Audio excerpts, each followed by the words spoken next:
புதுக்கோட்டை மாவட்டம் ஆவுடையார் கோவில் அருகே பிறந்தநாள் விழாவில் அசைவ உணவு சாப்பிட்ட ஒருவர் உயிரிழந்த நிலையில் வாந்தி, மயக்கம், வயிற்றுப்போக்கு ஏற்பட்ட 30 பேர் மருத்துவமனைகளில் அனுமதிக்கப்பட்டிருக்கிறார்கள்.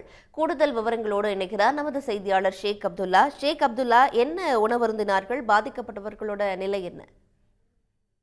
புதுக்கோட்டை மாவட்டம் ஏம்பல் அடுத்துள்ள குருங்கலூர் அருகே உள்ள வேளாணி கிராமத்தில் சத்யராஜ் என்பவரது 3வது மகன் தேவரக்ஷனின் முதல் பிறந்தநாள் விழா நேற்று கொண்டாடப்பட்டுள்ளது.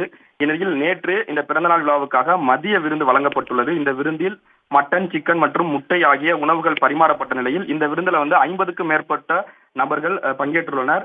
இந்நிலையில் தான் இந்த விருந்தில் சாப்பிட்ட 30க்கும் மேற்பட்ட நபர்களுக்கு வாந்தி, மயக்கம் ஏற்பட்டதாக கூறப்படுகிறது.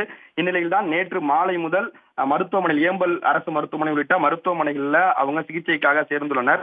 இந்நிலையில் தான் வாந்தி மயக்கம் ஏற்பட்டு சிகிச்சைக்கு செல்லாமல் வீட்டிலேயே இருந்த வேளாணி கிராமத்தைச் சேர்ந்த கருப்பையா என்ற 60 வயது நபர் உயிரிழந்துள்ளாரு. இந்நிலையில இது குறித்து ஏம்பல் காவல்துறையினர் விசாரணை நடத்தியிருக்காங்க. விசாரணையில பிறந்தநாள் விழா நடத்திய சத்யராஜ் செப்பாவயல் கிராமத்தைச் சேர்ந்த ஆட்டு வியாபாரி குமாரிடம் வெள்ளாட்டுக்கறி 14 கிலோவும், அதே போல சிறுகத்தான்குடி கிராமத்தைச் சேர்ந்த சோனமுத்து என்பவரிடம் 11 கிலோ கோழிக்கறியும் வாங்கி வீட்டிலேயே உணவு சமைத்து பரிமாறி இருக்காரு. அந்த உணவு சமைத்து பரிமாறும் பொழுதுதான் இந்த சம்பவம் அரங்கேறி இருக்கு. தற்போது சுமார் 30 பேர் மருத்துவமனையில சிகிச்சை பெற்று வரக்கூடிய நிலையில அதுல 6 பேர் புதுக்கோட்டை அரசு மருத்துவக் கல்லூரி மருத்துவமனைக்கு மேல் சிகிச்சைக்காக தற்போது கொண்டு வந்துட்டு இருக்காங்க.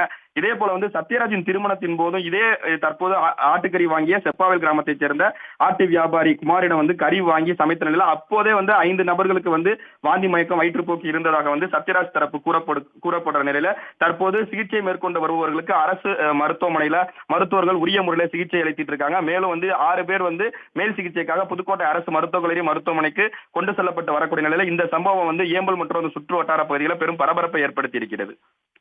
நன்றி ஷேக் அப்துல்லா, விவரங்களை வழங்கியமைக்கு.